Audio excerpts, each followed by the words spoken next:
तो ये चार श्लोक जो चतुश्लोकी गीता स्वरूप है, ये भगवान ने 10वें अध्याय में बोले हैं।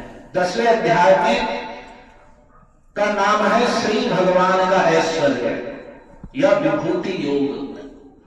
तो इसमें भगवान ने अपनी परमेश्वरता को सहज रूप में बताया है। हम सभी लोग बड़े संशय में रहते हैं, अरे बहुत सारे देवी देवता हैं, कौन सबका मूल है, कौन परमेश्वर है।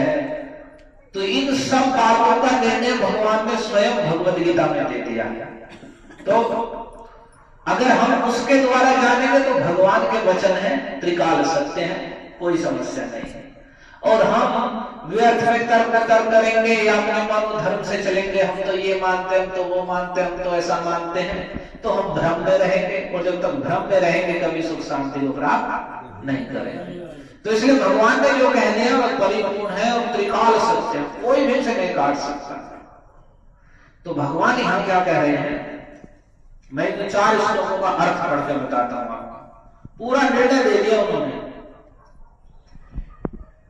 कहे अहम सर्वस्व प्रभवो मत्तः सर्वं प्रवर्तते।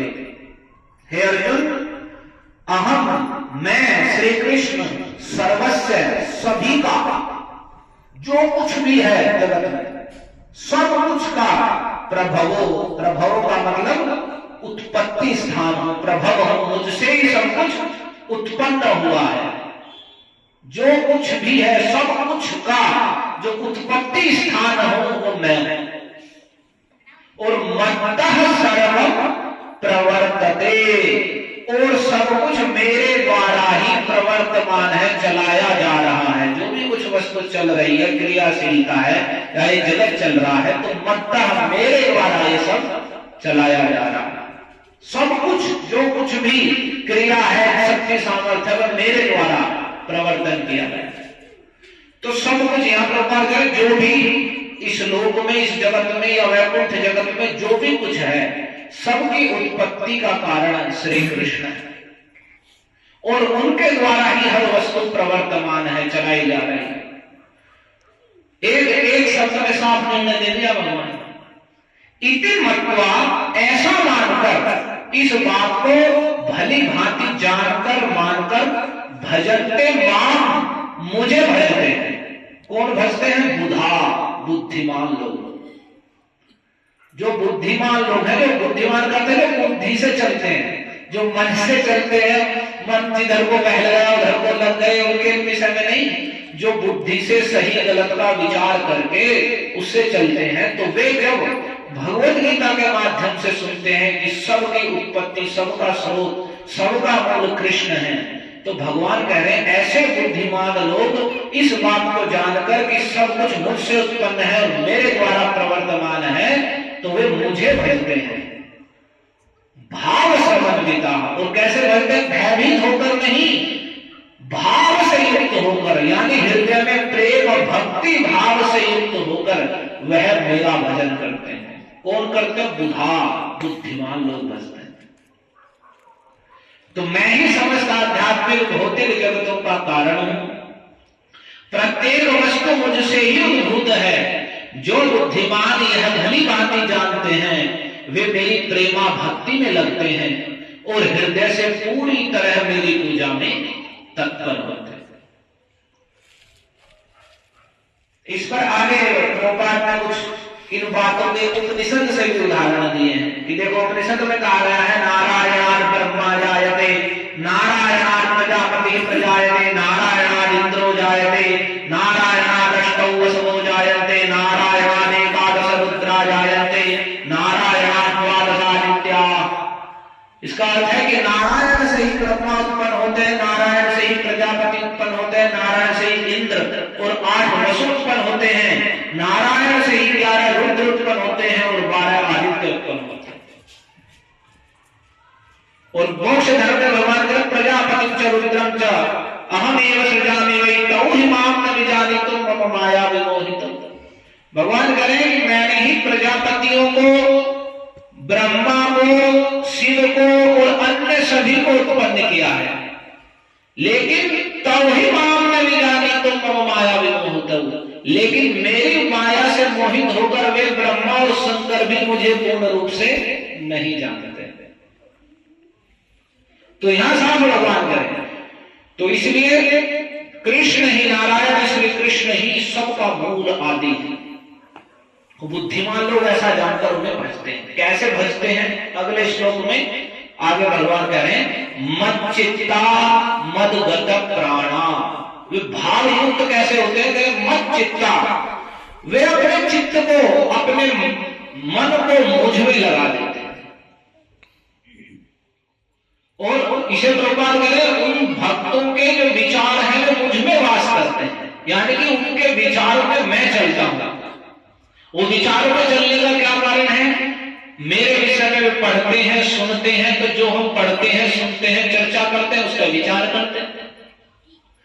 तो जब हम भगवान के दर्शन करेंगे, भगवान के विषय में भगवत गीता से पढ़ेंगे, सुनेंगे, तो हमारे विचारों में भी भगवान चलेंगे। और यदि हम मोबाइल देखेंगे और उसमें अनेक प्रकार के लोगों को देखेंगे जो उल्टे सीधे अपने वीडियो बना के डाल रहे हैं, तो वही सब हमारे मन में भी चलेगा। तो हमारा चित्त उन्हीं चीजों में लगेगा। तो चित्त कहां लगेगा? तो भगवान करेंगे, शुद्ध भक्त अपने मन को मुझ में लगाते हैं। और मन मतलब प्राणा, वे इतना प्रेम करते हैं मुझसे कि मुझ में ही उनके प्राण निवास करते हैं, अपने प्राणों को भी मुझे ही अर्पित कर देते हैं, यानी पूर्ण रूप से मेरे शरण में आ जाते हैं कि हे कृष्ण मैं आपका हूं, यो हम ममास्ति यत्किंचित् इह लोके परत्र च, जो मैं हूं और मेरा कहने योग्य जो भी इस लोक में या परलोक में जो भी कुछ है, तत्सर्वं भवतोद्यैव चरणेषु समर्पितम्, मैं वो सब कुछ आज ही आपके चरण कमलों में अर्पित कर रहा हूं। इस प्रकार से पूर्ण रूप से मुझे आत्मसमर्पण कर देते हैं।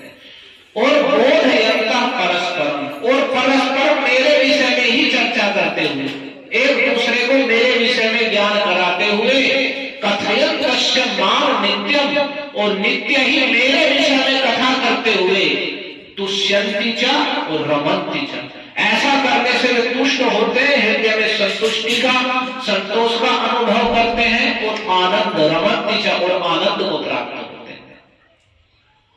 मेरे शुद्ध भक्तों के विचार मुझ में वास करते हैं, उनके जीवन मेरी सेवा में अर्पित रहते हैं, वे एक दूसरे को ज्ञान प्रदान करते हैं मेरे विषय में, और मेरे विषय में बातें करते हुए उन्हें परम संतोष और आनंद का अनुभव होता है। ये सारे कार्य हम सभी लोग करते हैं, लेकिन उसका विषय भगवान नहीं होते, उसका विषय कृष्ण नहीं होते, उसका विषय संसारी लोग होते हैं, संसारिक वस्तुएं होती हैं। हमारे विचार दूसरों की निंदा चर्चा में चलते हैं। हम परस्पर भगवान की कथा नहीं, दूसरे के दोष गुणों की चर्चा करते हैं, और उसमें ही हम रखते हैं।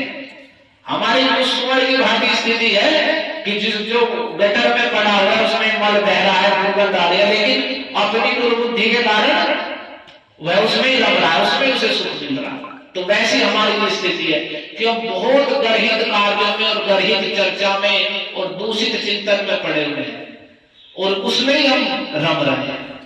लेकिन भगवान के जो भक्त हैं, जो बुद्धिमान लोग हैं, यहाँ कह रहे हैं, वे हृदय को मुझ में अर्पित करते हैं, यहां तक कि प्राण पर्यंत उनसे प्रेम करते हैं, और मेरे विषय में परस्पर ज्ञान देते हुए, चर्चा करते हुए, मेरी कथा कहते हुए उन्हें बड़ा संतोष और वास्तविक आनंद प्राप्त होता है। फिर अगले श्लोक में भगवान कहें, तेषाम सतत युक्तानाम, फिर ऐसे जो भक्त सतत निरंतर मुझसे युक्त है, मेरे विषय में कथा कीर्तन चर्चा आदि में व्यस्त है, मेरी सेवा में, मेरी आरती में, मेरी पूजा में, मेरे विषय में पढ़ने सुनने में, तो ऐसे जो निरंतर प्रीति पूर्वक ये कार्य कैसे करते हैं? तो प्रेम से करते हैं। भगवान, एक तो वे लोग हैं जो भयभीत होकर भजते हैं भगवान को, एक वे लोग हैं जो काम बनाने के लिए भजते हैं, और एक वे लोग हैं जो बस वैसे ही लोगों के साथ में है तो चलो हम भी थोड़ा मोड़ा भज लेते हैं। लेकिन यहाँ भगवान भक्तों कह रहे जो प्रीति पूर्वक भजते हैं कि हाँ, वास्तविक हमारे स्वामी सखा बंधु हित करने वाले स्वयं भगवान है, कृष्ण है। तो जो ऐसे प्रीति पूर्वक प्रीति को आगे रख के, प्रेम को वाले रख के निरंतर ऐसे मुझे भजते हैं तो ददामि बुद्धि योगम तम, तो मैं उन्हें बुद्धि योग प्रदान करता हूं, ऐसा बुद्धि योग, ऐसा ज्ञान प्रदान करता हूं, ये न माम उपयांति ते, जिससे वे मेरे निकट या मुझ तक आ सकते हैं। हम अपने बल से नहीं भगवान को प्राप्त कर सकते हैं, हम संसारिक जगह पर अपने बल से नहीं जा सकते, तो हम भगवान को कैसे अपनी इस जड़ बुद्धि से समझ सकते हैं। तो भगवान करें जो निरंतर मुझसे युक्त है, मेरी भक्ति में युक्त है, प्रेम प्रीति पूर्वक मुझे भजते हैं, मेरे नाम का जप करते हैं, मुझको नमस्कार करते हैं, मेरे विषय में कहते सुनते हैं, तो ऐसे प्रेम पूर्वक भजने वालों को मैं बुद्धि योग ऐसा ज्ञान प्रदान करता हूं उनके हृदय में ही, जिससे वे मुझे जानने में और मेरे निकट आने में समर्थ हो जाता है। हरे कृष्णा कृष्णा कृष्णा हरे हरे, हरे राम राम राम हरे। और फिर भगवान कहें फिर ऊपर और विशेष कृपा